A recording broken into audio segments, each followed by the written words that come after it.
Good evening, everyone. This is Mithun, and I welcome you all on the platform on the window of MV Internet Education for Education. EVS portion of seated paper 1 is going on और उसका एक महत्वपूर्ण topic chapter food and nutrition को आज हम discuss करने वाले हैं। तो चलिए शुरू करते हैं। फूड यानी भोजन, न्यूट्रिशन को हम क्या बोलेंगे? न्यूट्रिशन न्यूट्रिशन पोषण। जी, तो भोजन और पोषण अगर हिंदी में हम इसे बोलेंगे तो foods are the substances which are essential for growth and development of an organism. तो किसी भी ऑर्गेनिज्म के ग्रोथ और डेवलपमेंट के लिए थोड़ा सा इसे और ऐड कर लें इसमें, तो रेगुलर जो बायोलॉजिकल एक्टिविटी हमारी बॉडी में होती है उसको कंटिन्यू रखने के लिए हमें लगातार फूड या न्यूट्रिशन की ज़रूरत होती है। All living organisms need food. सभी तरह के जीवित जो जीव हैं उनको भोजन की ज़रूरत है। Some organisms such as plants make their own food. कुछ ऑर्गेनिजम्स ऐसे हैं जैसे कि ग्रीन प्लांट जो अपना भोजन खुद तैयार करते हैं सूर्य की ऊर्जा से, जिसे हम कहते हैं फोटोसिंथेसिस। यस। लेकिन कुछ हैं जो पौधों पर डायरेक्टली या इनडायरेक्टली डिपेंडेंट होते हैं, जैसे कि हम। यस। तो बेसिक न्यूट्रिशन की दो मेजर प्रोसेस है, एक होती है ऑटोट्रॉफिक न्यूट्रिशन और एक होती है हेटरोट्रॉफिक न्यूट्रिशन। उसके विषय में यहाँ बात नहीं की गई है। ऑटोट्रॉफिक का मतलब होता है ऑटो मतलब सेल्फ। यस, जो खुद से ही खुद का न्यूट्रिशन पूरा करें या खुद ही अपना भोजन तैयार करें, उन्हें हम ऑटोट्रॉफिक न्यूट्रिशन में रखते हैं। यस। ऑटोट्रॉफिक न्यूट्रिशन मतलब स्वपोषी।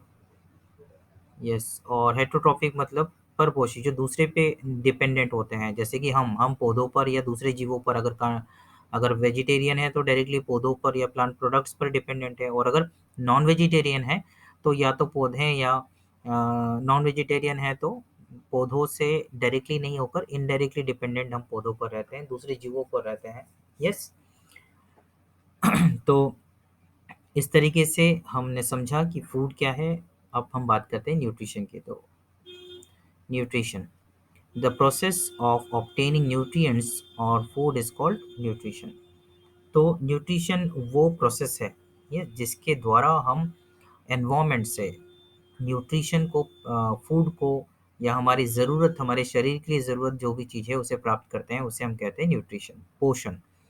तो हमारे शरीर को जो भी ज़रूरत है, चाहे वो प्रोटीन की हो, कार्बोहाइड्रेट की हो, फैट की हो, विटामिन्स की हो, वो सभी हम कहाँ से पूरी करते हैं? बाहर से, एनवायरनमेंट से, पेड़ पौधों से या दूसरे जीवों से।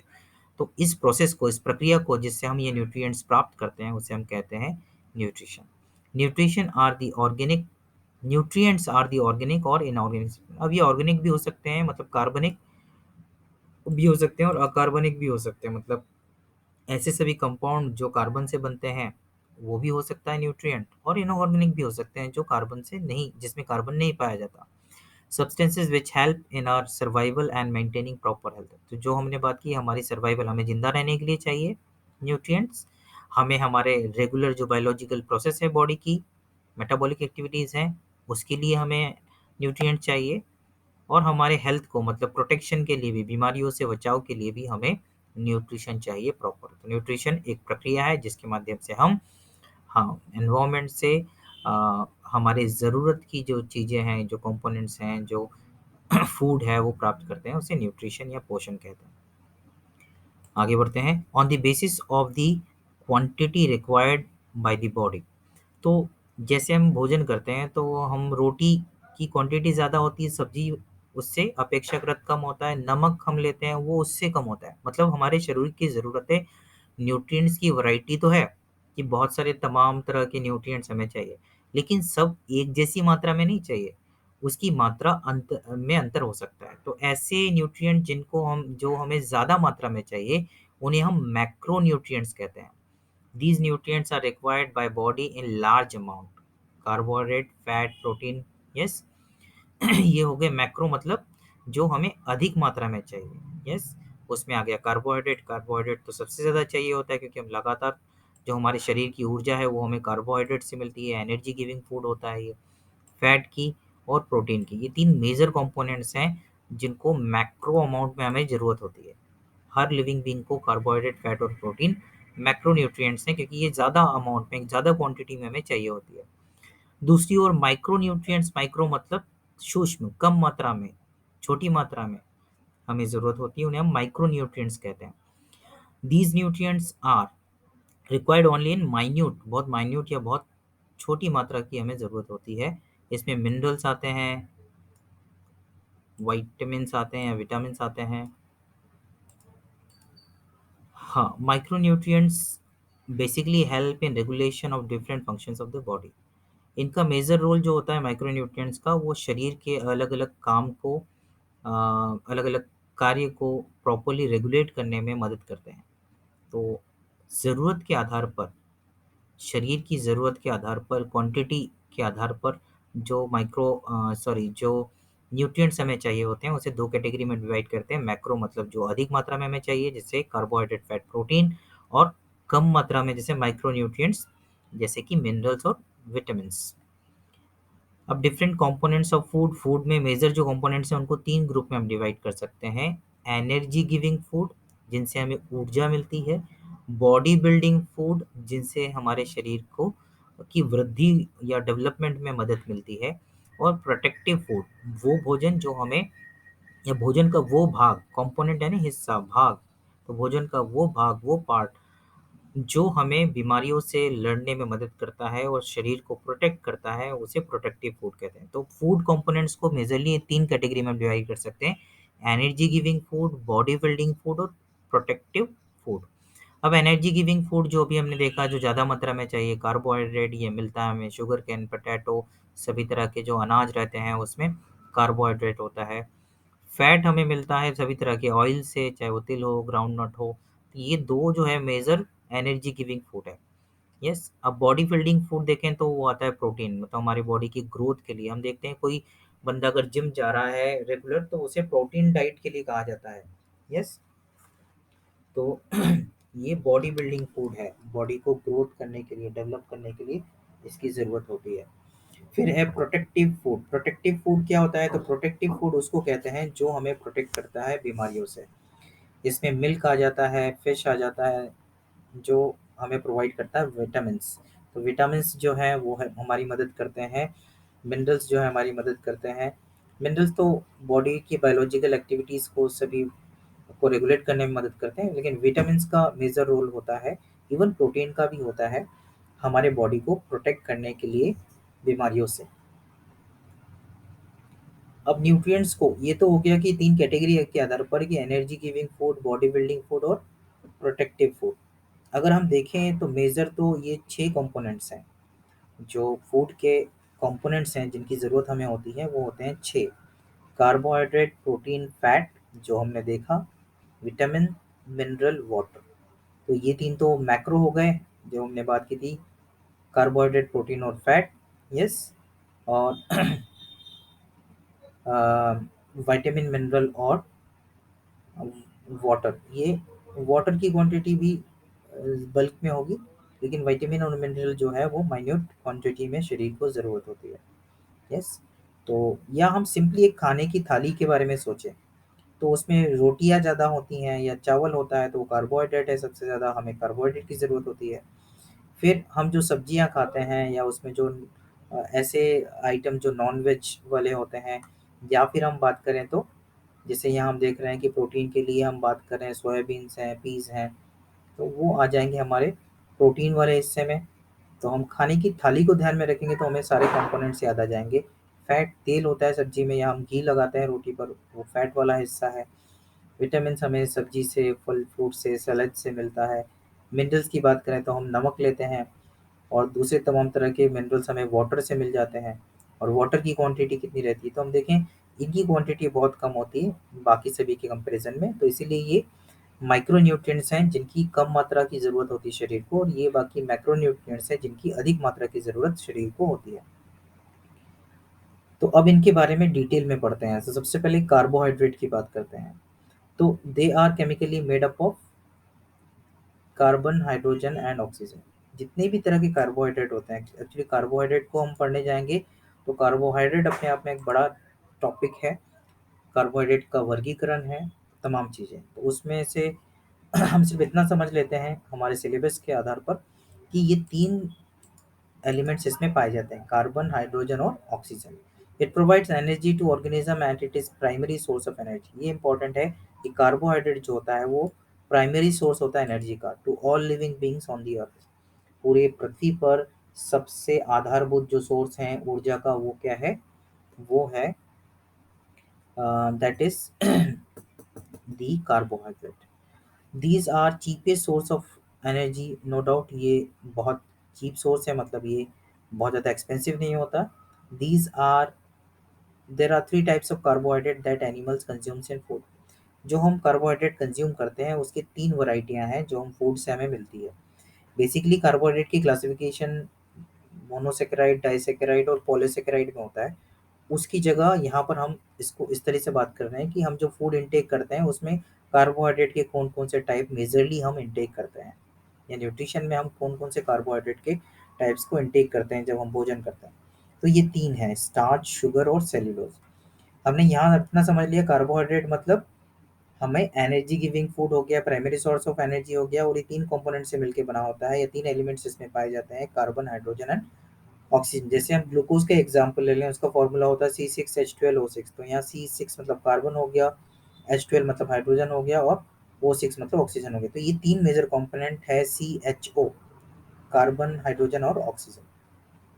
अब देखते हैं जो हम इनटेक करते हैं कार्बोहाइड्रेट उनकी तीन वैरायटी के बारे में बात कर लेते हैं।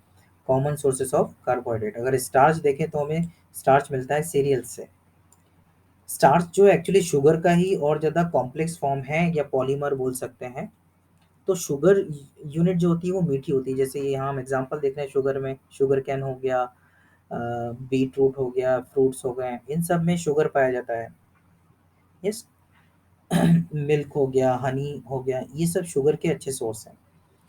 अब जो स्टार्च है वो भी शुगर में कन्वर्ट हो जाता है, क्योंकि जैसे हम उसको चबाते हैं तो सलाइवरी अमाइलेज करके एक एंजाइम होता है जो हमारे सलाइवरी ग्लैंड में पाया जाता है, जो फूड को स्टार्च से शुगर में कन्वर्ट करता है। अब इसको हम कैसे ऑब्जर्व कर सकते हैं, हम क्या कर सकते हैं, चावल के कुछ दाने ले लें या गेहूं के कुछ दाने ले लें जो उसमें क्या है स्टार्च है, उसको लगातार चबाते रहें तो कुछ देर बाद ये हमें मीठे लगने लगते हैं, स्वीट लगने लगता है। क्यों? क्योंकि अब वो जो स्टार्च है वो कन्वर्ट हो गया है शुगर में। ठीक है। तो ये तो समझ गए हम, स्टार्च मतलब व्हीट हो, राइस हो, मेज हो, सभी तरह के जो अनाज होती है, जैसे रोटी या चावल, या जो मेजर पार्ट होता है फूड का, मेजर कंपोनेंट होता है, उसमें स्टार्च होता है। शुगर हम देखें तो इन सब चीज़ों में जो भी चीज़ मीठी है उसमें शुगर है। सेल्यूलोज जो है ये भी एक तरह का कार्बोहाइड्रेट है, लेकिन ये सेल वॉल और फ्रूट्स, जैसे हम देखते हैं कुछ फ्रूट्स हैं उनके जो ऊपर के छिलके होते हैं या जो वॉल होता है, वेजिटेबल्स एंड सीरियल्स, इनके सब एक्चुअली जितने भी प्लांट सेल्स होते हैं उसके सेल वॉल सेल्यूलोज का बना होता है। तो इसके अलावा भी जो सेल वॉल हो अगर फ्रूट में प्रेजेंट है या वेजिटेबल में प्रेजेंट है या सीरियल्स में है, वो सेल्यूलोज का बना होता है। During digestion both starch and sugars are absorbed as glucose. तो शुगर से भी छोटी यूनिट है ग्लूकोज। तो हम देखते हैं जिनको डायबिटीज होता है या कोई व्यक्ति है जिनको सडनली बहुत एनर्जी की ज़रूरत है, तो हम बोलते हैं, या कोई गर्मी में वीकनेस फील कर रहा है तो हम उसे ग्लूकोज का पानी बना के देते हैं या ग्लूकोज पीने के लिए कहते हैं। तो ग्लूकोज जो है वो सिंपलेस्ट फॉर्म ऑफ शुगर है, कार्बोहाइड्रेट है। यस। तो ग्लूकोज को पीते से ही वो एब्जॉर्ब हो जाएगा, उसको डाइजेशन की ज़रूरत नहीं होगी। इसीलिए हम सुनते हैं ना, तुरंत शक्तिदायक कोई नहीं ऐसा, ग्लूकॉन डी जैसा। वो ऐड में इसीलिए कहते हैं कि तुरंत शक्तिदायक मतलब as you will drink it, it will be absorbed by the body and that will be used as the energy. तो तुरंत अगर आपको एनर्जी चाहिए तो हम ग्लूकोज पीते हैं, क्योंकि डाइजेशन का समय लगेगा अगर हम कुछ दूसरा खाएंगे। ऐसे ही हम देखते हैं स्पोर्ट्स पर्सन जो होते हैं वो एनर्जी ड्रिंक लेते हैं, उसमें ग्लूकोज होता है। इसके अलावा स्टार्च को फर्दर डाइजेस्ट करेंगे तो वो शुगर में, और शुगर को फर्दर डाइजेस्ट करेंगे तो ग्लूकोज में कन्वर्ट हो जाता है, और ये ग्लूकोज फॉर्म में ही एब्जॉर्ब होता है। द सरप्लस, ये इंपॉर्टेंट बात है, इसको हम समझ लेते हैं। The surplus glucose is change into glycogen. जो हम मान लीजिए हमारी शरीर की ज़रूरत से ज़्यादा ग्लूकोज अगर हम ले रहे हैं तो वो ग्लाइकोजन में कन्वर्ट हो जाता है और स्टोर होता है लिवर में जाकर। यस। अभी कब काम आएगा, जब हमने फास्ट रखा है, उपवास रखा है, या हम कोई कार्बोहाइड्रेट इनटेक नहीं कर रहे हैं, तब हमें एनर्जी की जो ज़रूरत है वो ग्लाइकोजन से पूरी होती है। तो हमने इंसुलिन हार्मोन सुना होगा, तो इंसुलिन के साथ साथ एक और हार्मोन रिलीज होता है पैंक्रियाटिक ग्लैंड से, पैंक्रियाज से, जिसको बोलते हैं ग्लूकागॉन। तो ये दोनों एक दूसरे को बैलेंस करती है। इंसुलिन का काम है कि ब्लड में शुगर लेवल बढ़ जाए तो वो एक्स्ट्रा शुगर को ग्लाइकोजन में कन्वर्ट करके लीवर में स्टोर करवाए। किसका काम है ये? इंसुलिन का। और ग्लूकेगॉन जो दूसरा हार्मोन है, उसका काम है कि जब शरीर में या ब्लड में शुगर की मात्रा कम हो जाए तो वो लिवर से जो ग्लाइकोजन है उसको वापस से शुगर ग्लूकोज में कन्वर्ट करके ब्लड में लेकर आ जाए। तो कुल मिला के ये दोनों एक दूसरे को बैलेंस करते हैं।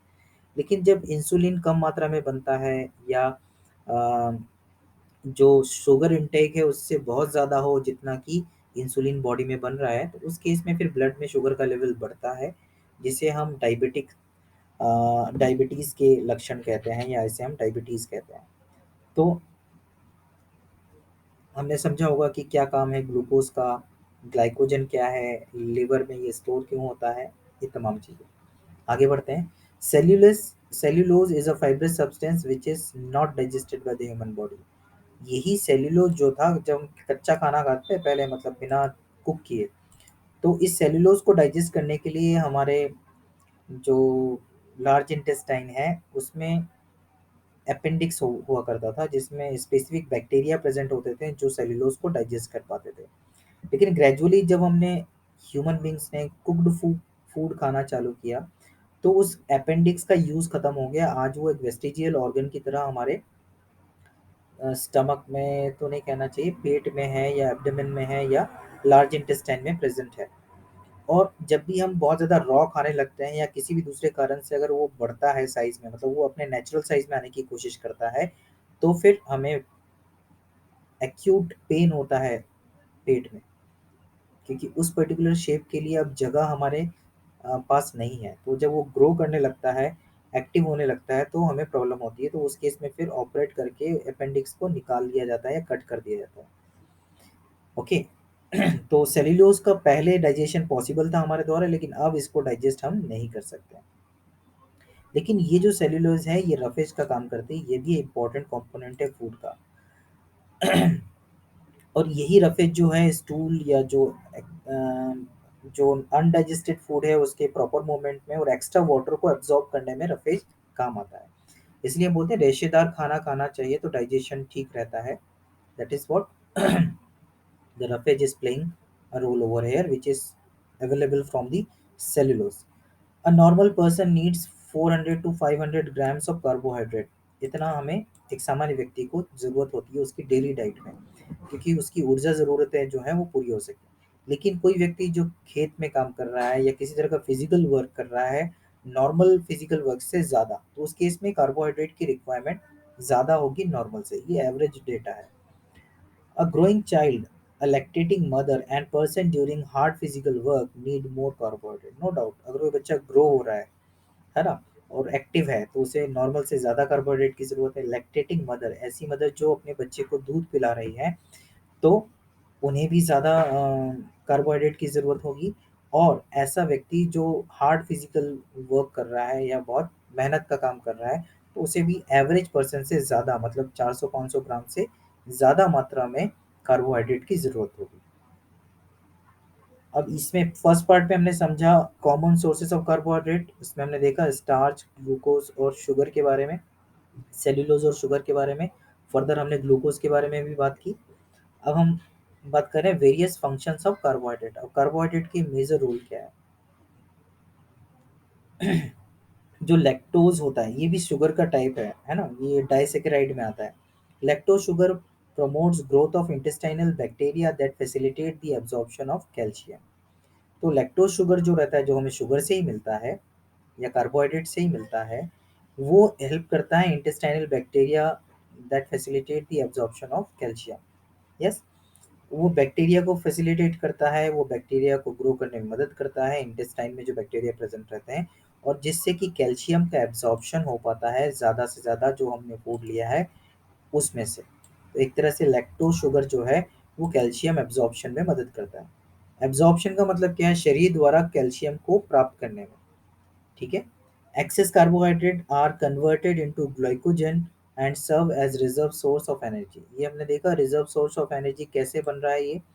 ये बन रहा है जब हम ज़्यादा मात्रा में शुगर इनटेक करते हैं, एक्चुअली कार्बोहाइड्रेट लेते हैं, तो एक्स्ट्रा जो कार्बोहाइड्रेट है वो ग्लाइकोजन फॉर्म में लिवर में जमा हो जाता है, ताकि भविष्य में कभी ऐसी परिस्थिति आए जब हम हमारे पास कार्बोहाइड्रेट हमारी बॉडी के इनटेक में ना आए, जैसे उपवास कर ले हम या हमें भोजन ना मिले, उस स्थिति में वो जो ग्लाइकोजन है वो वापस से ग्लूकोज में कन्वर्ट होकर ब्लड में मिक्स हो जाता है with the help of glucagon hormone, and it helps to maintain or fulfill the requirement of energy by the body. Glucose is the only source of energy for the central nervous system. ये important बात है कि central nervous system में क्या आता है, पहले ये समझ लेते हैं। नर्वस सिस्टम में समझते हैं तंत्रिका तंत्र। जो मैं बोल रहा हूँ वो मेरे दिमाग द्वारा कंट्रोल हो रहा है, आप जो सुन रहे हैं उसको समझ आप दिमाग की मदद से रहे हैं। आप कुछ कर रहे होंगे, आपका हाथ ऊपर करते हैं नीचे करते हैं, इन सब के लिए जो सिस्टम शरीर में काम करता है, दिमाग से इन सब चीज़ों को जोड़ता है, वो वायर कनेक्शन को हम सेंट्रल नर्वस सिस्टम कहते हैं। एक्चुअली सेंट्रल में आता है ब्रेन और नर्व कॉर्ड, ये दो मेजर पार्ट आते हैं सेंट्रल नर्वस सिस्टम में। फिर इन्हीं से ब्रांचेस निकलती हैं जिसे पेरिफेरल नर्वस सिस्टम कहते हैं। तो ये जो सेंट्रल नर्वस सिस्टम है ग्लूकोज के द्वारा ही चलता है, इसीलिए ग्लूकोज की मात्रा कम होने पर या ऑक्सीजन की मात्रा कम होने पर, क्योंकि ग्लूकोज एनर्जी में कब कन्वर्ट होगा, जब वो ऑक्सीजन से रिएक्ट करेगा तब। तो ऑक्सीजन की मात्रा कम होना या ग्लूकोज की मात्रा कम होने से सबसे पहले हमारा ब्रेन काम करना बंद करता है, क्योंकि सेंट्रल नर्वस सिस्टम के लिए एनर्जी की लगातार ज़रूरत होती है, एंड दैट इज ग्लूकोज। अब दूसरा जो मेजर कंपोनेंट है फूड का वो है फैट। फैट यानी हम बोल सकते हैं वसा, ये चर्बी हम बोल सकते हैं। यस, तो हमने पहले समझा कार्बोहाइड्रेट, और दूसरा मेजर कंपोनेंट या मैक्रोन्यूट्रिएंट जो है वो है fat. Fat are also compound of carbon, ये भी कार्बन हाइड्रोजन और ऑक्सीजन के कंपाउंड है। इन तीनों चीज़ों से मिलकर ही बनता है। But it has more carbon and hydrogen and less oxygen. इसमें एक डिफरेंस ये है कि इसमें कार्बन और हाइड्रोजन की मात्रा ज़्यादा होती है, लेकिन ऑक्सीजन की मात्रा होती है कम। तो ये एक ध्यान रखने वाली बात है कि इसमें भी तीनों कंपोनेंट्स होते हैं, लेकिन तुलना करके देखें तो कार्बोहाइड्रेट में लगभग हम देखते हैं C6H12O6 वाला जो फॉर्मूला है ग्लूकोज का, उसमें हमें समझ में आ रहा है C6H12O6। तो कार्बन और ऑक्सीजन की मात्रा लगभग एक जैसी है, संख्या में एटम्स एक एक जैसे हैं। लेकिन अगर हम फैट की बात करेंगे तो वहाँ हाइड्रोजन और कार्बन की संख्या काफ़ी ज़्यादा होगी as compare to oxygen. Fats are members of lipid family. जो भी फैट्स होते हैं उनको हम लिपिड फैमिली में कंसीडर करते हैं या लिपिड फैमिली के मेंबर्स होते हैं। They are insoluble in water. Fat मतलब वसा या तेल, तो नो डाउट वो पानी में घुलते नहीं है, लेकिन soluble in organic solvent. Organic solvent में कार्बनिक जो भी विलयन होगा उसमें वो घुल जाता है। जैसे कि हम देखते हैं कि ऑयल में हम अगर कोई पेंट है, ऑयल पेंट वगैरह ऐसी कोई चीज़ है, तो वो पानी से नहीं साफ होती है, उसके लिए हमें किसी तरह का ऑर्गेनिक सॉल्वेंट का यूज़ करना पड़ता है, and that is actually able to dissolve the lipids. Yes, they are richest source of energy but not the primary source of energy. ये रिचेस्ट सोर्स तो है क्योंकि इससे बहुत एनर्जी मिलती है फैट से हमें, लेकिन प्राइमरी सोर्स नहीं, क्योंकि यही फैट कन्वर्ट होंगे पहले शुगर में या कार्बोहाइड्रेट में जब टूटेंगे, और फिर वो कार्बोहाइड्रेट फिर हमें एनर्जी देगी। 1 gram of fat oxidation gives us, 1 gram fat के ऑक्सीडेशन से लगभग 9 किलो कैलोरी या 37 kilo joule of energy we are receiving. Yes, fat are obtain from ghee. सभी तरह के जो तेल वाली चीज़ें हैं, है ना, क्रीम वाली चीज़ें हैं, वहाँ से हमें फैट मिलता है, चाहे वो घी हो, मीट हो। मीट में भी जो फैट वाला हिस्सा है वो यहाँ रिप्रेजेंट हो रहा है। चीज़ हो, मिल्क हो, केक्स हो, क्रीम हो, इन सभी से हमें मिलती है वसा या फैट। क्या क्या मेन फंक्शंस हैं फैट के वो हम देख लेते हैं। Let us see the major functions of fat. Fat के मुख्य काम क्या है, तो एक एनर्जी सोर्स के रूप में तो हमने देख ही लिया। यस, अब देखते हैं दूसरी बात, as a component of cell and tissue. Tissue और सेल में भी फैट स्टोर रहता है या उसकी ज़रूरत भी रहती है। Fat helps in absorption of many fat soluble vitamin. अब ये ध्यान में रखना है फैट सोल्यूबल वाइटामिन कौन कौन से हैं। ADEK। तो ADMK करके पॉलिटिकल पार्टी है, हमें पता है। तो हम उसको याद रखने के लिए ADMK की जगह ADEK बोलेंगे तो हमें याद रहेगा आसानी से। ADEK। ADEK is fat soluble. Fat soluble मतलब जो फैट में घुल जाते हैं। कुछ विटामिन फैट सोल्यूबल होते हैं, कुछ वाटर सोल्यूबल होते हैं। Fat helps in synthesis of vitamin D. हम विटामिन डी के बारे में पढ़ते हैं कि विटामिन डी जो है वो सूरज की रोशनी से हमारे बॉडी में ऑटोमेटिकली डेवलप होता है। नो डाउट वो डेवलप तभी होगा जब उसकी बेसिक कंपोनेंट्स अवेलेबल हो बॉडी में, सिर्फ धूप में खड़े होने से नहीं होगा। Steroids hormones in the body, तो ये दो है विटामिन डी के लिए। और स्टेरॉइड्स हार्मोन को सिंथेसिस करने के लिए, बनाने के लिए फैट मदद करता है। Fat are stored in body and act as an insulator to cold weather and external shock। तो ये एक तरह के इंसुलेटर का काम करता है। इंसुलेटर मतलब जो ऊष्मारोधी बोल सकते हैं हम, जो हीट को बॉडी से बाहर नहीं जाने देता या बॉडी के बाहर की हीट को अंदर नहीं आने देता। एक तरह से जैसे हमने जैकेट पहन रखा हो, ये फैट हमारे स्किन के नीचे जमा रहती है और एक तरह से एक चादर की तरह, एक कंबल की तरह या एक इंसुलेटर की तरह वो काम करती है। तो ठंड में ये हमें मदद करती है। अगर कोई बहुत फैटी पर्सन होता है तो उसे बहुत ज़्यादा ठंड नहीं लगती क्योंकि उसके बॉडी में इंसुलेशन इतना ज़्यादा है। कोल्ड वेदर में मदद करता है और एक्सटर्नल शॉक में भी। हमारे जो सॉफ्ट ऑर्गन्स है, चाहे वो हार्ट हो, किडनी हो, लंग्स हो, इनके चारों ओर भी फैट की लेयर जमी हुई होती है। तो हम अगर गिरते हैं या किसी तरह की एक्सीडेंट होता है तो उस केस में ये शॉक एब्जॉर्बेंट की तरह, जैसे क्रिकेटर्स पैड पहनते हैं, गार्ड्स पहनते हैं, इस तरह से वो गार्ड्स की तरह काम करता है। तो एक्सटर्नल शॉक से हमें प्रोटेक्ट करता है। तो ये मेजर रोल हो गए किसके, फैट के। अब आगे हम बढ़ते हैं, प्रोटीन के बारे में बात करते हैं। तो प्रोटीन जैसा कि हमने डिस्कस किया था, ये कैसा कंपोनेंट है। ये है ऐसा कंपोनेंट जो ग्रोथ के लिए ज़रूरी है। Proteins are complex organic molecules. Protein जो है कॉम्प्लेक्स ऑर्गेनिक मॉलिक्यूल है, made up of carbon, hydrogen, oxygen and nitrogen. तो अभी तक हमने जो देखा था उसमें हमने बात की थी कार्बन, हाइड्रोजन, ऑक्सीजन के बारे में, चाहे वो कार्बोहाइड्रेट के बारे में बात की थी या हमने बात की थी फैट में। जैसे हम प्रोटीन के बारे में बात कर रहे हैं तो हम यहाँ देख रहे हैं एक इंपॉर्टेंट कंपोनेंट और ऐड हो गया है, एंड दैट इज नाइट्रोजन। इसीलिए नाइट्रोजन जहाँ भी प्रेजेंट होता है, वो मतलब जहाँ भी प्रोटीन बनता है वहाँ नाइट्रोजन की ज़रूरत होती है। हम राइजोबियम के बारे में बात करते हैं या लेगुमिनस प्लांट्स के बारे में बात करते हैं, जिनके जैसे चने की अगर हम पौधे को देखें तो उसकी जड़ों में गांठें होती हैं, नोड्यूल्स होती हैं। वहाँ पर नाइट्रोजन फिक्सेसिंग बैक्टीरिया पाया जाता है जो नाइट्रोजन को फिक्स करता है और वही नाइट्रोजन मदद करता है फिर प्रोटीन बनने में, जो इस तरह के सभी राइजोबियम वाले या रूट नोड्यूल्स वाले प्लांट्स में डेवलप होता है। बीन्स हो, सोयाबीन हो, ग्राम हो, ये सभी में। But sometimes it also contains sulphur and phosphorus. कभी कभी इनमें फास्फोरस और सल्फर भी पाया जाता है। तो प्रोटीन की भी बहुत वैरायटी है। उसमें मेजर जो कंपोनेंट्स पाए जाते हैं प्रोटीन में वो है कार्बन, हाइड्रोजन, ऑक्सीजन और नाइट्रोजन। लेकिन कुछ कुछ प्रोटीन्स में हम देखते हैं सल्फर और फास्फोरस भी प्रेजेंट होता है। ठीक है। Proteins are made up of mainly amino acids.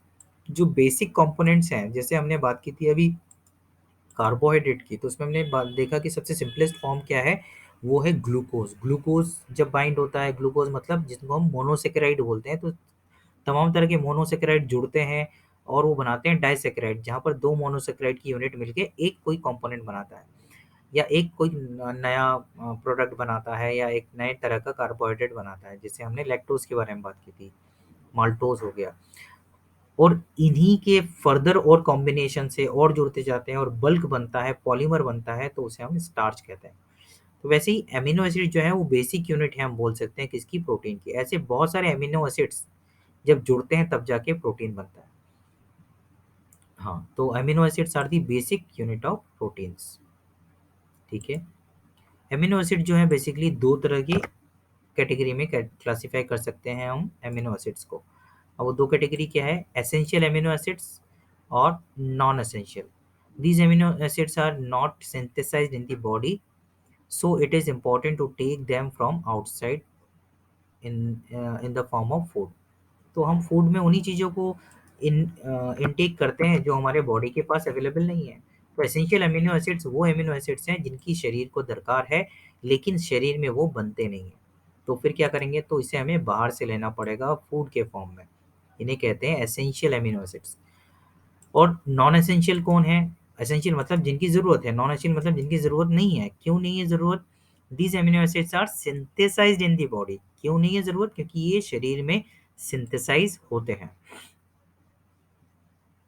तो ये दो मेजर टाइप हो गए। एक जो सिंथेसिस नहीं होते तो उसे बाहर से लेना पड़ता है, तो एसेंशियल अमीनो एसिड्स हो गए। एक जो बॉडी में सिंथेसिस हो जाता है तो उनकी दरकार नहीं है इतनी ज़्यादा, तो वो नॉन एसेंशियल हो गई।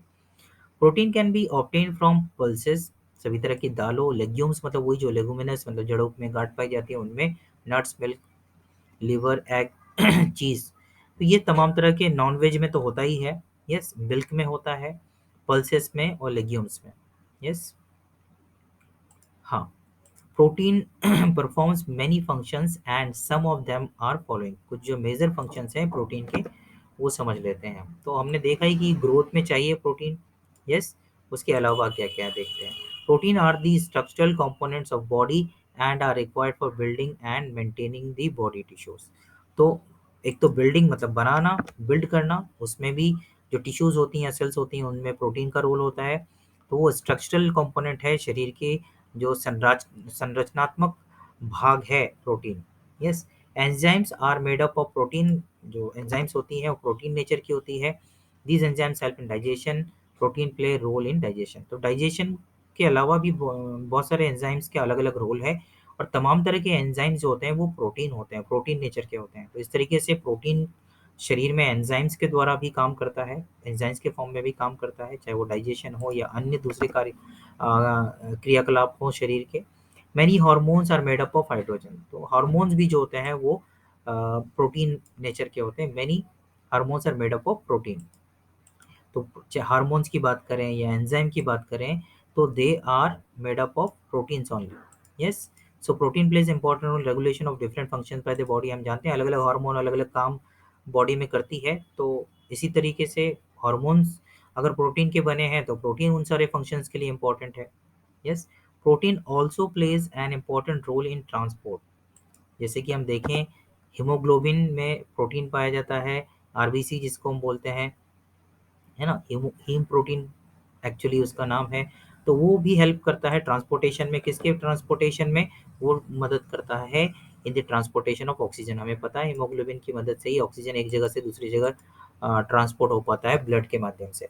Protein helps in fighting against diseases. ये इंपॉर्टेंट पार्ट है। एक जो बॉडी बिल्डिंग वाला पार्ट हमने पढ़ा, और एक ये जो डिजीज से सेव करने के लिए। तो ये मेजर दो रोल है प्रोटीन के, protection and promotion of body. ऐसे याद रख सकते हैं, P for protein, P for protection from diseases and infection, and P for promotion of body, promotion मतलब ग्रोथ ऑफ द बॉडी, ऐसे याद रख सकते हैं। अगला जो कंपोनेंट है मेजर वो है विटामिन। तो they are chemical substance required by the body in very small amount. Very small amount में क्यों चाहिए? क्योंकि ये माइक्रो न्यूट्रिएंट्स है, शरीर में इनकी ज़रूरत बहुत कम मात्रा में, क्वांटिटी में बहुत कम चाहिए। They are essential for proper metabolic functions of the body.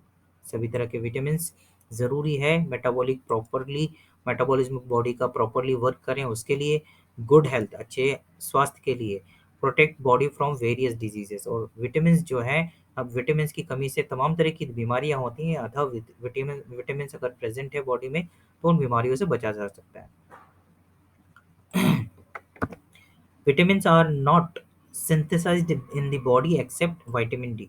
Vitamin D को छोड़ दें तो बाकी सारे विटामिन बॉडी में सिंथेसिस नहीं होते हैं। इवन विटामिन डी के लिए भी जो रिक्वायर्ड है रॉ मटेरियल है वो बॉडी में होना चाहिए, और जब बॉडी को धूप मिलेगी तो सिंथेसिस होगा। तो कुल मिला के रॉ मटेरियल तो बॉडी के पास होना चाहिए, तभी विटामिन डी जो है वो सिंथेसिस होगा हमारे शरीर में। तो विटामिन डी को छोड़ दें तो बाकी सभी तरह के विटामिन हमें बाहर से ही एज एज फूड या न्यूट्रिशन प्राप्त करने होते हैं। Function, source and daily requirement of different vitamin are given. क्या क्या है फंक्शन, क्या क्या है सोर्सेस, और डेली रिक्वायरमेंट क्या है उसका एक टेबल दे रखा है, उसको एक व्यू देख लेते हैं। वैसे तो याद करना पड़ेगा, ये टेबल बनाना पड़ेगा आपको, है ना। उसमें बेसिकली जो क्या सोर्स है और क्या फंक्शन है उसे देख सकते हैं। यस, विटामिन बी 1 जिसे थायमिन भी बोला जाता है, इसकी मात्रा तो 1.3 मिलीग्राम बॉयज़ के लिए और 1.2 मिलीग्राम गर्ल्स के लिए चाहिए होती है, मिनिमम अमाउंट है। Yes, carbohydrate metabolism, sharpen appetite, functioning of heart, nerve and muscles, इन सभी कामों में बी 1 जो है वो मदद करता है या उसका इम्पोर्टेंट रोल है। अब सोर्स कहाँ से मिलेगा हमें? ईस्ट से मिलेगा, लिवर से, मिल्क से, चीज़ से, लीफी वेजिटेबल से, मीट से, होल ग्रेन सीरियल्स से, इन तमाम चीज़ों से हमें विटामिन बी 1 मिलेगा। अब विटामिन बी 2 के बारे में बात करते हैं। तो अगर ये बी कॉम्प्लेक्स जो हम बोलते हैं, विटामिन बी कॉम्प्लेक्स में ये बी 1, बी 2, बी 3, बी 12, ये तमाम बी विटामिन बी आता है। अब हम कार्बोहाइड्रेट एंड प्रोटीन मेटाबॉलिज्म में मदद करता है विटामिन बी 2, जिसे रिबोफ्लेविन भी कहते हैं। और ये मिल्क, लिवर, मीट, एग, कुल मिला के तमाम वो जो गुड फूड कैटेगरी के फूड आइटम्स हैं, चाहे मिल्क हो, लिवर हो, मीट का लिवर हो, एग हो, पीस हो, ईस्ट हो, होल ग्रेन्स हो, ग्रीन लीफली वेजिटेबल। होल ग्रेन्स का मतलब ये नहीं जो हम जैसे ग्रेन है उसे हम पाउडर्ड कर लें और फिर खाएं तो नहीं मिलेगा, वो ख़त्म हो जाता है फिर। तो हमें कंप्लीट ग्रेन को इनटेक करना होगा, तभी हमें विटामिन बी 2 प्राप्त होगा। बी 3 के बारे में देख लेते हैं। Protein and fat carbohydrate metabolism keeps the skin healthy. तो विटामिन बी 3 जो है, नियासिन, उसकी वो हमें मदद करता है प्रोटीन और फैट कार्बोहाइड्रेट मेटाबॉलिज्म में, प्रोटीन, फैट और कार्बोहाइड्रेट के मेटाबॉलिज्म में, और स्किन को हेल्दी रखता है। Fish, egg, meat, legumes, whole grain, leafy vegetables, peanuts, ये सोर्सेस हैं, रिच सोर्सेस हैं विटामिन बी 3 के। विटामिन बी 12 जिसे बोलते हैं साइनोकोबैलेमिन,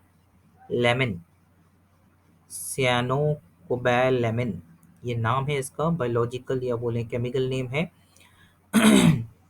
बायोलॉजिकल बोलना गलत होगा, केमिकल नेम। और ये ब्लड फॉर्मेशन में, नर्वस टिश्यू के फंक्शनिंग में, मेटाबॉलिज्म में, न्यूक्लिक एसिड सिंथेसिस में, इन सभी कामों में ये मदद करता है विटामिन बी 12। ये भी लिवर, फिश, चीज़, मिल्क, एग और मीट से मिलेगा। अब विटामिन सी की बात करें, एस्कॉर्बिक एसिड। तो विटामिन सी जो है वो काफ़ी मात्रा में चाहिए हमें। सभी तरह के सिट्रिक फ्रूट्स जो होते हैं, खट्टे फल, उनसे हमें विटामिन सी मिलता है। रिच सोर्स है आंवला, ये हमें सबको पता है। यहाँ गड़बड़ कर दिया आंवला लिखने में, ठीक है। तो resistance to infection, keeping teeth, gum and joints healthy, healing of cuts and wounds, maintenance of connective tissue, इन तमाम चीज़ों में विटामिन सी जो है वो इम्पोर्टेंट रोल प्ले करता है। फिर हमें ये कहाँ से मिलता है? तो रिच सोर्सेस हैं, लाइक एलम है, एलम सॉरी अमला, जिसे आंवला हम कहते हैं, कैबेज है, टोमेटोज़ हैं, लेमन है, ऑरेंज है, सभी तरह के सिट्रिक फ्रूट जो होते हैं जिनमें खट्टा स्वाद आता है, वो सभी में विटामिन सी होता है। लेमन में होता है। यस, लेमन याद रखें, आंवला याद रखें, तो you will be able to recall all the other citric fruits which is providing vitamin C. Vitamin A के बारे में बात करते हैं, जिसे रेटिनॉल कहते हैं। Maintenance of vision and skin, essential for synthesis of visual pigments, ये इसके मेजर रोल है और काफ़ी मात्रा में ये चाहिए होता है, 750 मिलीग्राम। मिल्क में, चीज़ में, बटर में, एग में, ऑलिव ऑयल में, कैरेट्स में, मैंगोज़ में, पपाया में, येलो पम्पकिन में, स्पिनच में, इन सब जगह पर हमें विटामिन ए प्राप्त होता है। विटामिन डी, ये हमारे दांत को मजबूत रखता है, बोन्स को हेल्दी रखता है, एब्जॉर्प्शन ऑफ कैल्शियम और फॉस्फोरस, क्योंकि ये कैल्शियम और फॉस्फोरस के एब्जॉर्प्शन में मदद करता है, और कैल्शियम और फॉस्फोरस ही बोन्स में प्रेजेंट होते हैं, तो ये टीथ और बोन्स की हेल्दी रहने के लिए मदद करता है। यहाँ एक कॉलम और होना चाहिए था, जो इसकी कमी से बीमारियां होती हैं उसके बारे में भी हम बात कर सकते हैं। जैसे डी से रिकेट्स होता है, डी की कमी से। फिर ए की कमी से क्या बोलते हैं हम उसे, आई रिलेटेड डिजीजेस होते हैं, रेटिनॉल। फिर सी से स्कर्बी होता है, बी से बेरी, बी की कमी से। ये कुछ मेजर डिजीजेस हैं जो इनकी कमी से होते हैं, जिसे बोलते हैं विटामिन डेफिशिएंसी डिजीजेस, विटामिन की कमी से होने वाली बीमारियाँ। विटामिन डी हमने बात किया ही है कि उसकी बेसिक जो रॉ मटेरियल है वो तो हमारे बॉडी में होना चाहिए, तो वो कहाँ से मिलेगा? इन सब चीज़ों से। और कब वो फॉर्म कब होगा? एक्सपोजर टू सनलाइट, सनलाइट के एक्सपोजर में जाएंगे तब वो हमारे बॉडी में विटामिन डी जो है वो बनेगा। अब हम बात करते हैं मिनरल्स की।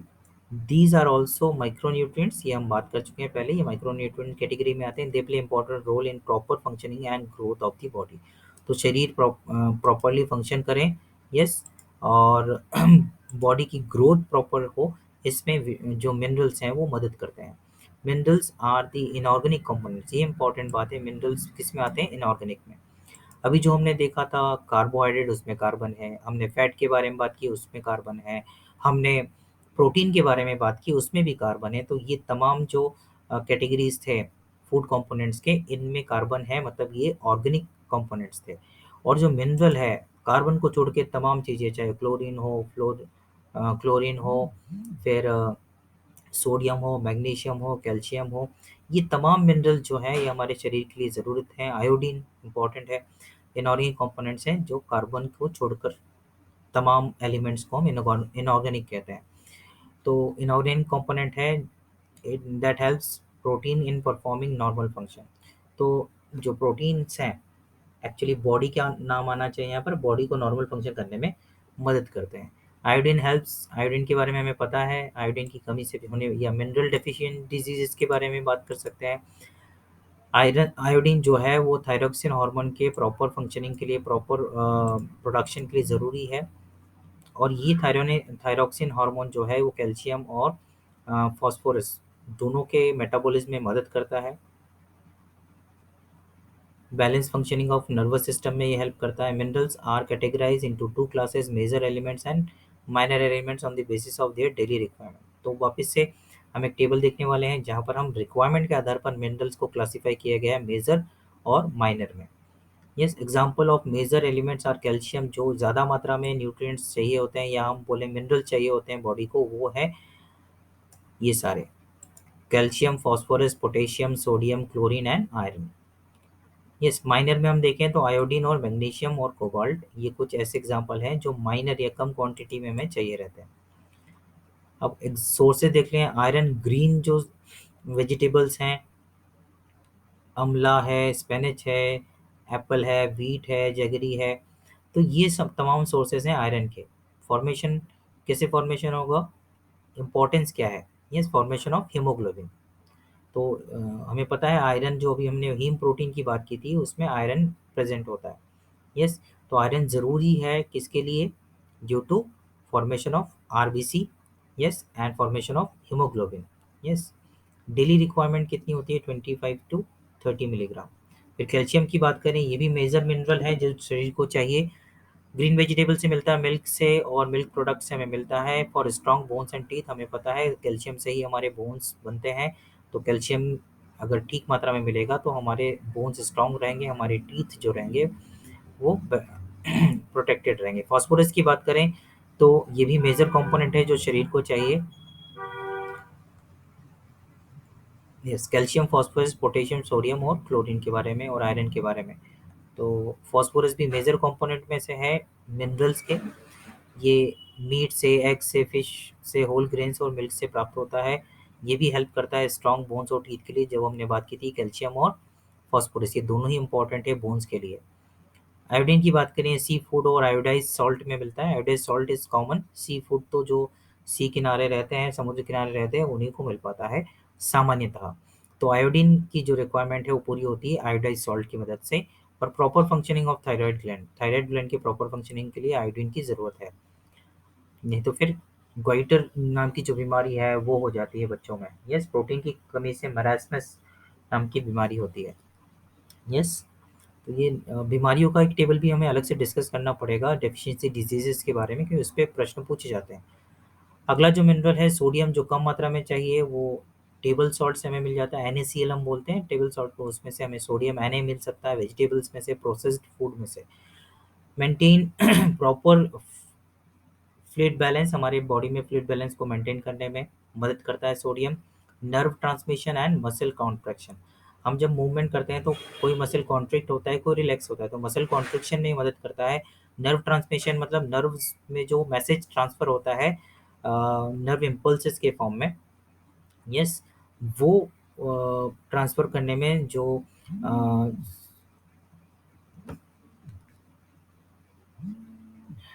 Just a moment, I am getting a call.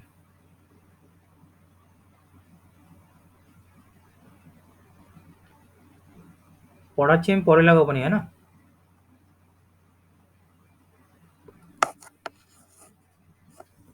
तो हम बात कर रहे थे सोडियम की। ठीक है, तो ये मेंटेन करता है फ्लूइड बैलेंस को, नर्व ट्रांसमिशन को और मसल कॉन्ट्रैक्शन को। उसके बाद पोटेशियम, ये भी माइक्रो मिनरल रिक्वायरमेंट में आता है, मतलब कम मात्रा में हमें चाहिए। मिल्क से, मीट से, वेजिटेबल से, फ्रूट से मिलता है। ये भी फ्लूइड जो है बॉडी के अंदर जो द्रव मात्रा है उसको बैलेंस करने में, नर्व ट्रांसमिशन में और मसल कॉन्ट्रैक्शन में मदद करता है। इसके बाद है मैग्नीशियम। ये भी वेजिटेबल्स, लेग्यूम्स और सीड्स से हमें प्राप्त होता है। ये भी ये पाया जाता है बोन्स में। Important for muscle contraction, muscles के लिए भी ये ज़रूरी है। Importance of for protein functioning, protein functioning के लिए भी ज़रूरी है। ये भी कम मात्रा में शरीर को चाहिए होती है। Required in very minute amount, बहुत ही कम मात्रा में चाहिए। अगला जो कंपोनेंट है फूड का वो है रफेज।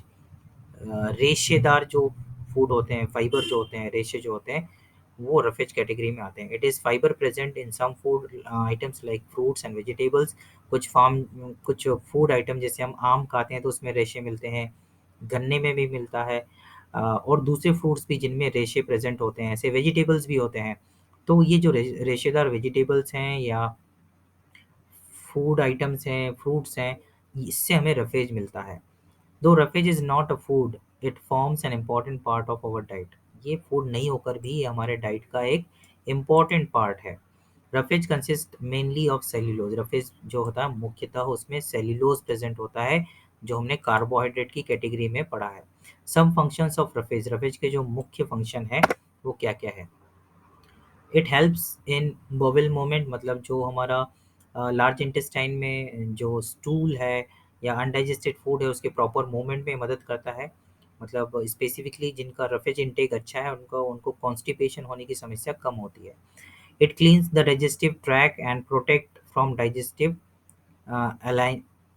एलिमेंट्स, मतलब ये कि ये हमारे डाइजेस्टिव ट्रैक को, स्पेसिफिकली जो लार्ज इंटेस्टाइन है उसको क्लीन रखता है। और क्लीन रखने की वजह से जो डाइजेशन से संबंधित समस्याएं होती है उससे हम बच सकते हैं। इट प्रिवेंट्स कॉन्स्टिपेशन, जो भी मैंने बात की। It helps in retaining water in the body, body में एक्सेस वाटर हो तो उसको ये एब्जॉर्ब कर लेता है, तो बॉडी रिटेन करने में मदद करता है, बॉडी से वाटर को रिटेन करने में मदद करता है। It helps in maintaining optimum level of blood sugar and cholesterol. ये मेंटेन करता है सही मात्रा में ब्लड शुगर और कोलेस्ट्रॉल को बनाए रखने में। Now water, water is the last component we will talk about the nutrition और इन फूड। यस, तो वाटर भी बहुत इंपॉर्टेंट है। हम कुछ दिन पहले ही हमने वाटर चैप्टर को पढ़ा और हमने देखा कि लगभग 70 से 80% जो हमारा शरीर है वो पानी से ही बना हुआ है। तो वाटर की क्वांटिटी तो बॉडी को लगातार चाहिए। क्या-क्या फंक्शन है पानी के essential for transportation, transport and digestion of food material. तो बॉडी में ट्रांसपोर्टेशन में वाटर इंपॉर्टेंट रोल प्ले करता है। डाइजेशन, फूड के डाइजेशन में इंपॉर्टेंट रोल प्ले करता है। एक्सक्रीट वेस्ट, हम देखते हैं हम जो यूरिन सिक्रीट करते हैं उसमें वाटर होता है, तो वो वाटर मदद करता है डाइल्यूट करने में। नहीं तो फिर जो कंसंट्रेटेड अमोनिया है वो हम बॉडी में ट्रांसपोर्ट नहीं कर सकते, because it can be a poison for us. तो वाटर उसको डाइल्यूट करके एक्सक्रीट को जो वेस्ट है उसे एक्सक्रीट करने में मदद करता है। मेंटेन द बॉडी टेम्परेचर, हम देखते हैं गर्मी के दिनों में स्वेटिंग होती है। स्वेटिंग होने से क्या होता है, हमारा बॉडी ठंडा होता है। इसके अलावा भी बॉडी के टेम्परेचर को मेंटेन करने की जो इंटरनल प्रोसेस है उसमें भी वाटर इंपॉर्टेंट रोल प्ले करता है। Acts as solvent in various reaction in the body, क्योंकि ये एक बहुत अच्छा सॉल्वेंट है, यूनिवर्सल सॉल्वेंट इसे कहा जाता है। तो बॉडी में किसी भी केमिकल रिएक्शन में, जो बायोकेमिकल रिएक्शन है बॉडी में, उसमें कहीं भी जो एज ए सॉल्वेंट की ज़रूरत पड़ती है तो पानी वो रोल प्ले करता है। Water is obtain by drinking water, directly हम पानी पी के पानी प्राप्त कर सकते हैं। फ्रूट जूसेस में बड़ी मात्रा में वाटर होता है, मिल्क में होता है, टी में होता है, कॉफ़ी में होता है, ईटिंग वेजिटेबल्स एंड फ्रूट्स। तो लगभग ऐसी सभी चीज़ें, ऐसी फूड इनटेक जिसमें नमी ज़्यादा होती है या लिक्विड फॉर्म में होता है, उन सब से हमें वाटर मिल जाता है। अब एक आखिरी टॉपिक जो हम इस चैप्टर में डिस्कस करने वाले हैं वो है बैलेंस डाइट, या इसको हम बोलते हैं संतुलित आहार। तो बैलेंस डाइट का मतलब ये होता है जितने भी कंपोनेंट्स हमने डिस्कस किए फूड के, चाहे वो कार्बोहाइड्रेट हो, फैट हो, प्रोटीन हो, विटामिन हो, मिनरल्स हो, या वाटर हो, या रफेज हो, ये सभी शरीर की ज़रूरत के हिसाब से पर्याप्त मात्रा में, एडुकेट अमाउंट में हम अगर प्राप्त करते हैं किसी डाइट से, तो उसे हम बैलेंस डाइट कहेंगे। मतलब सारी वैरायटी उस फूड में होनी चाहिए जो फूड कंपोनेंट्स की है, और मात्रा भी जितनी चाहिए शरीर को उस मात्रा में हो, तब हम उसे कहते हैं balance diet. All the variety in adequate amount. To maintain proper health one needs right type of food in right quantity. मतलब right food in right quantity, मतलब उसे हम क्या कहेंगे, balance diet. Yes, the need generally vary with age, sex, type of work and state of body etc. अब हमें कौन सा फूड चाहिए, जैसे बचपन में बच्चे की तेजी से ग्रोथ हो रही है तो वहाँ प्रोटीन की ज़्यादा चाहिए, लैक्टेटिंग मदर है वहाँ पर कार्बोहाइड्रेट प्रोटीन ज़्यादा चाहिए, कोई बीमार व्यक्ति है तो उसके लिए अलग होगा, कोई बुजुर्ग व्यक्ति है तो उसके लिए डाइट, सबके लिए डाइट अलग अलग होगी। क्यों? क्योंकि ज़रूरत सबकी अलग अलग है। कोई फिजिकल वर्क ज़्यादा कर रहा है तो उसकी कार्बोहाइड्रेट इंटेक ज़्यादा होगी। तो अल्टीमेटली जेंडर के हिसाब से भी जो हमने देखा, आयरन की रिक्वायरमेंट फीमेल में ज़्यादा होगी एज़ कम्पेयर टू मेल। इसी तरीके से हमने बाकी चीज़ों में भी हमने देखा कि मेल और फीमेल की रिक्वायरमेंट में डिफरेंस है। तो on the basis of sex, on the basis of age, on the basis of situation of the body, state of the body मतलब हेल्दी है कि बीमार है, ये बोल सकते हैं, और वर्क कैसा काम करते हैं, इन सभी आधार पर जो डाइट का क्वांटिटी है, वैरायटी तो रहेगी सारी लेकिन क्वांटिटी जो है वो चेंज होगा। अ balance diet is one that contains all essential nutrients in suitable proportion to provide necessary energy and to keep the body in a healthy state। कुल मिला के वो तमाम वैरायटी जो एसेंशियल फूड कंपोनेंट्स हैं वो उसमें उपलब्ध हो, और पर्याप्त मात्रा में या एडुकेट अमाउंट में या सही प्रोपोर्शन में उपलब्ध हो, तो उसे हम बोलते हैं balance diet. A balance diet has the following qualities. It meets the nutrients requirement of the body. ये शरीर की पोषण की ज़रूरतों को पूरा करेगी। It consist of different types of food items. No doubt सारे कंपोनेंट जो है, वैरायटी जो है वो कवर होगी इसमें। Provide adequate amount of energy, और पर्याप्त मात्रा में ऊर्जा मिल पाएगी, ऐसे भोजन को हम बैलेंस डाइट कहेंगे। अब nutritional needs for growing child, एक जो बच्चा ग्रो कर रहा है उसकी न्यूट्रिशनल नीड्स क्या है, अगर हम देखें तो growing children need more food in proportion to their body weight. उनके बॉडी वेट के प्रोपोर्शन से ज़्यादा, कंपेरेटिवली ज़्यादा, जैसे हमारी बॉडी वेट के कंपैरिजन में अगर देखें, हम 60 किलोग्राम हमारा वेट है, तो दिन भर में हम उसका 10% भी नहीं इनटेक करते हैं। प्रोपोर्शनलिटी अगर हम देखें, यस, कि इस प्रोपोर्शन में, बॉडी वेट के प्रोपोर्शन में अगर बच्चे के केस में बात करें तो उसे काफ़ी कंपैरेटिवली हमारे कंपैरिजन में काफ़ी ज़्यादा इंटेक लेना होता है। They need extra protein to make the new tissues for growth. तेज़ी से ग्रोथ हो रही है तो प्रोटीन ज़्यादा चाहिए। More calcium and phosphorus for the formation of bones and muscle cells. तो फॉस्फोरस और कैल्शियम उन्हें ज़्यादा चाहिए। Vitamin A, C, D comparatively ज़्यादा चाहिए होगा as compare to a normal person. तो छोटे बच्चों में रिक्वायरमेंट ज़्यादा होगी इन सभी चीज़ों की, ए, सी, डी, और कैल्शियम और फॉस्फोरस और प्रोटीन की। यस, अगर हम nutritional need of during pregnancy और लैक्टेशन, अगर कोई मदर है प्रेगनेंसी पीरियड से गुजर रही है, या फिर लैक्टेटिंग मदर है, मतलब अपने बच्चे को दूध पिलाती है, दूध पिलाने वाली माता है, तो फिर उस केस में उनकी ज़रूरत क्या होगी। Pregnant women has to feed the developing embryo also. No doubt उनके अंदर जो बेबी ग्रो कर रहा है उसे भी फूड की ज़रूरत होगी, उसे भी न्यूट्रिशन की ज़रूरत होगी, special need of extra nutrients, इसीलिए उनको एक्स्ट्रा न्यूट्रिएंट्स की ज़रूरत होगी। Pregnant women and lactating mother should take extra protein for tissue growth, more calcium and phosphorus for from bones of the baby, sorry। तो उन्हें एक्स्ट्रा प्रोटीन लेना चाहिए tissue growth के लिए बेबी के, और कैल्शियम और फॉस्फोरस लेना चाहिए ताकि बच्चे का जो बोन है उसका ग्रोथ प्रॉपर्ली हो सके। More iron for making sufficient blood of the body iron ज़्यादा लेना होगा ताकि ब्लड की कमी बॉडी में ना हो। बेबी के बॉडी में भी ब्लड प्रॉपरली डेवलप हो सके, सिंथेसिस हो सके, उसके लिए भी आयरन की ज़रूरत होगी। More carbohydrate for her cell because extra energy is required to carry out all the building process linked with the embryo. Embryo के ग्रोथ के लिए, डेवलपमेंट के लिए ज़्यादा एनर्जी की ज़रूरत होगी। बेबी को कैरी करने के लिए ज़्यादा एनर्जी का कंजम्पशन होगा बॉडी में, तो मोर कार्बोहाइड्रेट, तो ज़्यादा कार्बोहाइड्रेट चाहिए, प्रोटीन चाहिए ज़्यादा, कैल्शियम ज़्यादा चाहिए, आयरन ज़्यादा चाहिए। तो एक लैक्टेटिंग मदर या प्रेगनेंसी के ड्यूरेशन में ये आइटम्स या ये फूड न्यूट्रिएंट्स की ज़्यादा ज़रूरत होती है। तो ये हमने आज डिस्कशन हमारा पूरा हुआ ऑन द टॉपिक। एक बार एक रिकैप कर लेते हैं, फिर क्वेश्चंस को देख लेंगे। हमने सबसे पहला समझा कि फूड क्या है, तो या जो भी हम बाहर से इनटेक करते हैं वो फूड की कैटेगरी में आता है, और इसी प्रोसेस को हम बोलते हैं न्यूट्रिशन। मतलब शरीर की ज़रूरत को एनवायरनमेंट से बाहर से इनटेक द्वारा फूड के फॉर्म में लेकर ग्रहण करके पोषण प्राप्त करना ही न्यूट्रिशन है। अब ये ऑर्गेनिक और इनऑर्गेनिक दोनों ही सब्सटेंस हो सकते हैं न्यूट्रिएंट्स में। मैक्रो या माइक्रो, मैक्रो ज़्यादा मात्रा में जो न्यूट्रिएंट चाहिए वो मैक्रो न्यूट्रिएंट जैसे कार्बोहाइड्रेट, फैट, प्रोटीन। कम मात्रा में चाहिए वो माइक्रो न्यूट्रिएंट्स जैसे कि मिनरल और विटामिन्स। फिर डिफरेंट कंपोनेंट्स मेजर तीन कैटेगरी हो सकती है। एनर्जी गिविंग फूड जिसमें कार्बोहाइड्रेट और फैट आ गया, बॉडी बिल्डिंग फूड जिसमें प्रोटीन आ गया, प्रोटेक्टिव फूड जिसमें विटामिन आ गया। न्यूट्रिएंट्स की बात करें तो carbohydrate, protein, fat, vitamin, mineral और वाटर, ये 6 मेजर कंपोनेंट्स हैं फूड के। कार्बोहाइड्रेट की बात करें तो यह एनर्जी प्रोवाइडिंग है, इसमें कार्बन और हाइड्रोजन और ऑक्सीजन पाया जाता है। अब ये मेजरली तीन तरह से हम इंटेक करते हैं, स्टार्च फॉर्म में, शुगर फॉर्म में, ग्लूकोज फॉर्म में। फिर हमने देखा क्या क्या फंक्शन है, तो ये कैल्शियम के एब्जॉर्प्शन में मदद करता है, एनर्जी का प्राइमरी सोर्स है, सेंट्रल नर्वस सिस्टम ग्लूकोज के द्वारा ही रन की जा सकती है जो कि कार्बोहाइड्रेट है। फैट की बात करें तो इसमें कार्बन, हाइड्रोजन और ऑक्सीजन होता है, लेकिन इसमें ऑक्सीजन की मात्रा कार्बन और हाइड्रोजन की तुलना में काफ़ी कम होती है। ये भी एनर्जी रिचेस्ट एनर्जी सोर्स है, प्राइमरी नहीं लेकिन रिचेस्ट एनर्जी सोर्स है। ऑक्सीडेशन गिव्स, एक जो ग्राम है फैट का, वसा का, उसके ऑक्सीडेशन से 9 किलो कैलोरी प्राप्त होती है, तो ये रिचेस्ट सोर्स है एनर्जी का।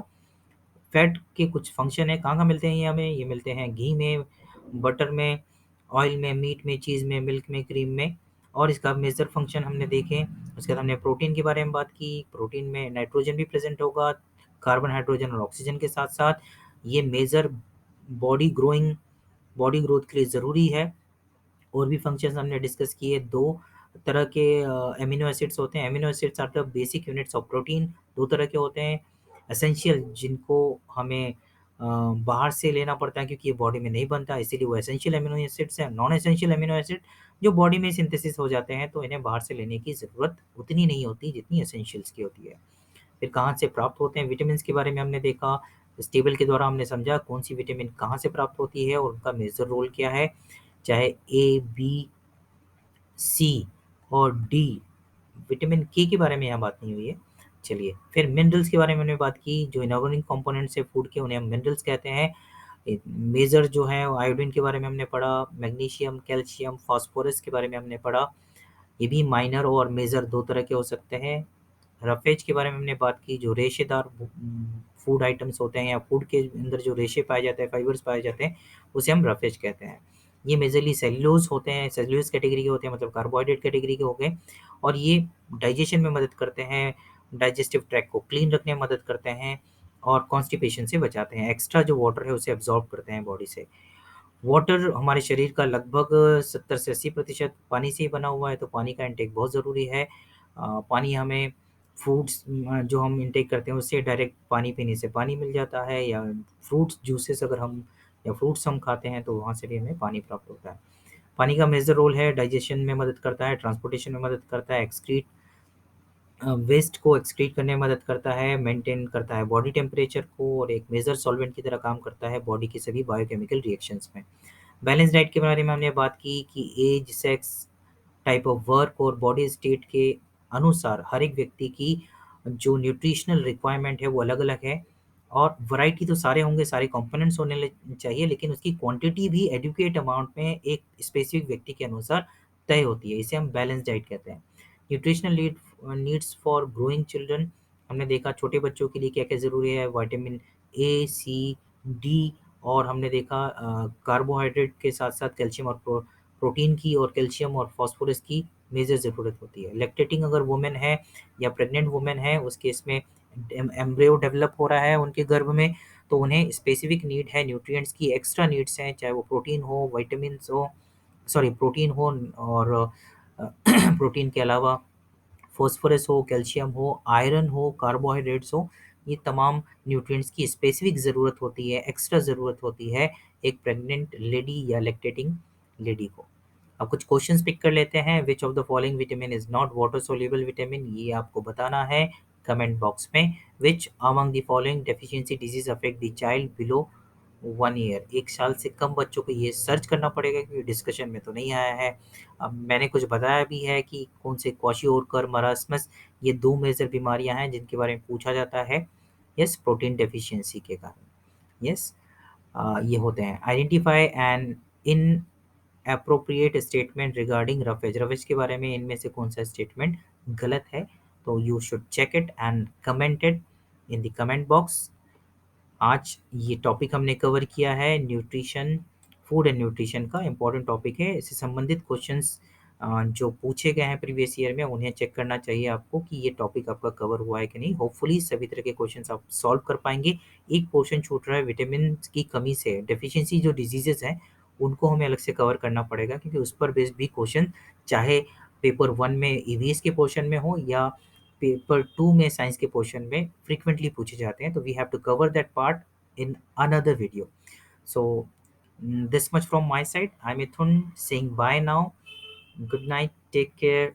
Vande Matram.